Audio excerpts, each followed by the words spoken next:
O programa de hoje traz as seguintes palavras de uma de nossas ouvintes que interage conosco através de nosso e-mail. E ela diz o seguinte: eu congrego em uma igreja que tem como líder uma pastora. Nosso ministério aceita o pastorado das mulheres, porém, tenho aprendido que, de acordo com a Bíblia, essa não é uma função das mulheres. Sinto a presença de Deus nos cultos. Prega-se um evangelho puro, sem essas teologias de prosperidade e tal. Então, o tema do programa de hoje é sobre essa questão dessa nossa ouvinte. Eu vou preferir manter o seu anonimato, tá bom? Acho melhor. É melhor. Não é?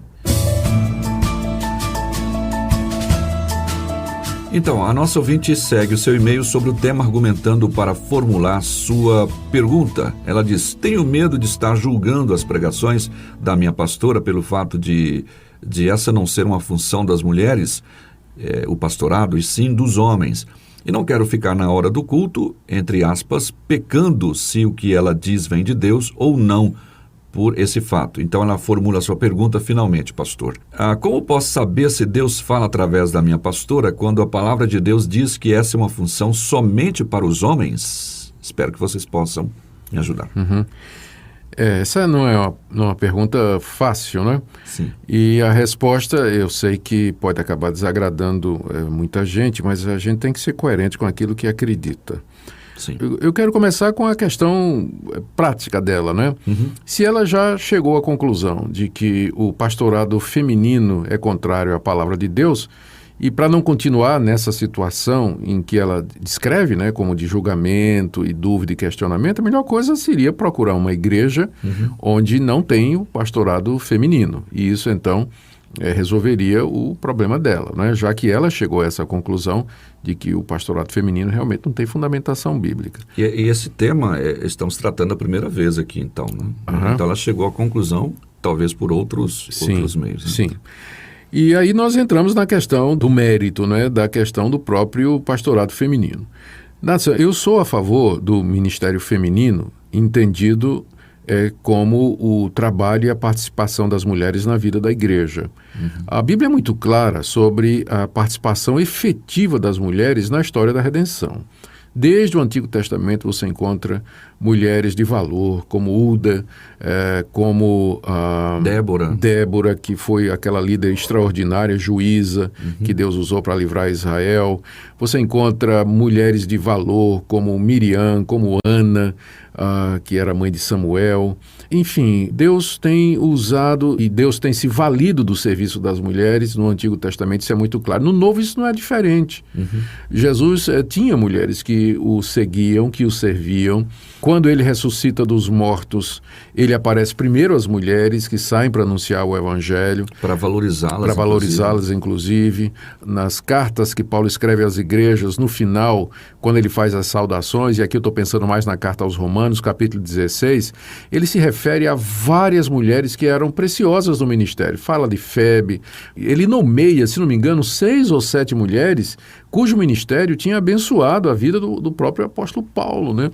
Seria um absurdo negar a participação da mulher na história da redenção, na vida da igreja e no desenvolvimento do reino de Deus aqui nesse mundo. Sim. Agora, a grande questão, Natsan, é o seguinte: por que é que Jesus, tendo vencido inclusive o preconceito da sua época contra as mulheres, porque ele tinha as mulheres que o seguiam e que o serviam com os bens, ele falou com aquela mulher samaritana, ele quebrou todas as barreiras e tabus da época relativos à mulher e se aproximou delas. Por que é que, mesmo tendo essa atitude, Jesus nunca escolheu uma mulher para ser apóstola? Sim. Tá. Mais adiante, os discípulos de Jesus, na hora de escolher os diáconos para tratar das viúvas, está lá em Atos capítulo 6, eles escolheram 6 homens, 7 na verdade, né? Que eram cheios do Espírito Santo, de sabedoria e de discernimento e que foram a base do diaconato.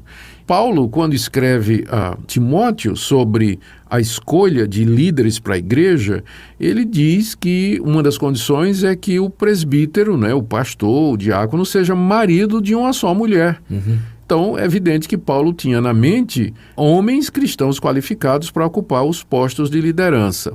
E há algumas passagens nas cartas onde é limitada, então, a participação da mulher na igreja, quando Paulo determina que ela esteja debaixo de autoridade, não é? E que ela não assuma autoridade sobre os homens.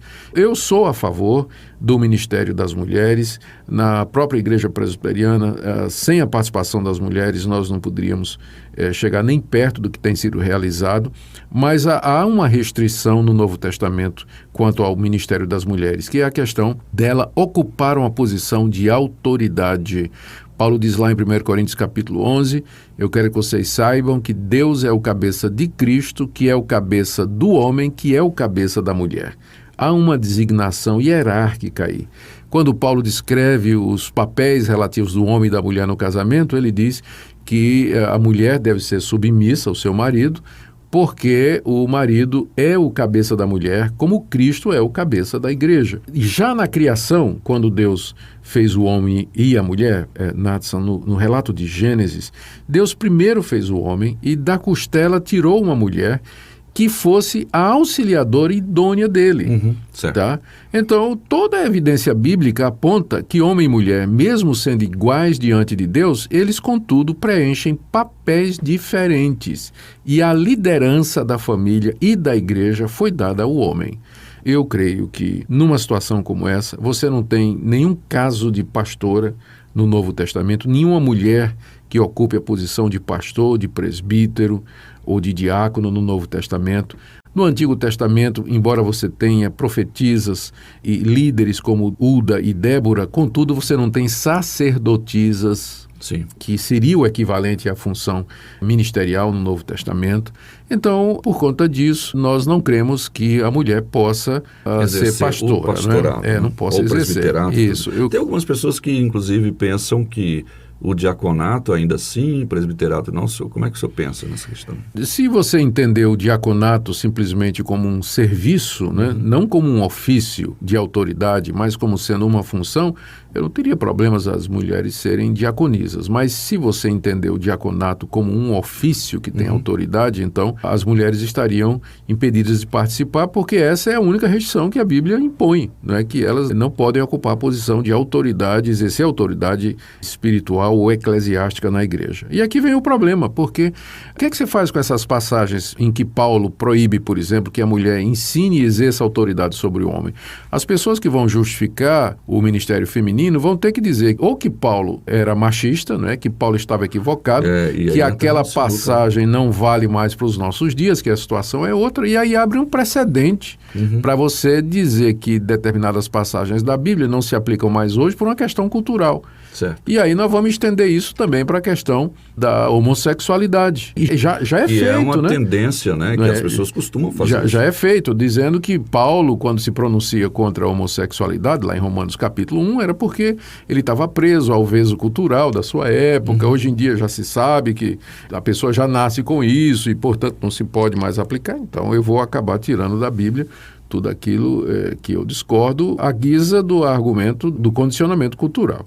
Então, é isso aí. Agora, o fato de que você tem uma mulher ocupando a função de pastora, que eu entendo que não é bíblico, e que ela fala bem, e que ela explica bem a Bíblia, e que isso faz com que as pessoas se sintam bem ou se sintam abençoadas, não é? Isso não quer dizer que está certo, porque a gente não pode justificar se uma coisa está certa ou errada pelos resultados. Não é? A gente sabe que Deus, na sua misericórdia, na sua compaixão que Ele tem pelas pessoas, Ele pode eventualmente até usar uma mulher que está numa função errada para abençoar a vida de alguém. Mas isso não significa legitimar. Não é? Porque Deus, na história bíblica, Ele usou pessoas que às vezes, né, eu não quero nem fazer essa comparação, mas usou pessoas para atingir os seus propósitos, mas pessoas que não eram de Deus. Como, por exemplo, Judas. Sim. Né? Judas participou da equipe apostólica, ele realizou os mesmos sinais que os demais apóstolos, ele saiu em missão de pregação, mas Judas não era de Deus. Mas eu tenho quase certeza de que, através do ministério de Judas, pessoas foram curadas, cegos tiveram seus olhos abertos, coxos andaram, mas isso não quer dizer que Judas era uma pessoa aprovada por Deus. Eu não estou fazendo nenhum paralelo entre Judas e mulheres no ministério. Eu estou apenas usando como um exemplo de que o fato de que Deus usa uma pessoa não legitima a posição ou a função ou a situação em que a pessoa se encontra. Tá certo? Então, o fato de que algumas pessoas têm sido abençoadas pelo ministério de pastoras, isso não legitima o pastorado feminino. Nós temos que perguntar se a Bíblia autoriza, se há base bíblica a base principal para isso. Né? Exatamente. Se na Bíblia está lá escrito isso, não está. Nós realmente não observamos isso. E ela então fica com essa questão. O senhor já deu o conselho sobre isso. E outras pessoas que têm aí pastoras em suas igrejas, às vezes até com um certo grau de autoridade sobre o marido, né? E fica meio estranho mesmo. Eu acho que fica assim. Agora, e eu queria aqui, se há pastoras me ouvindo, né? Queria que entendesse que isso não é uma questão absolutamente pessoal, não é? É uma questão só de convicção bíblica minha, e eu tenho todo o respeito pelas mulheres, acho que não preciso nem dizer isso, é bobagem até dizer isso, né? Mas eu preciso repetir isso aí e dizer que a minha questão é só a questão bíblica, não é? Sim, é o que está na Bíblia. É só isso aí.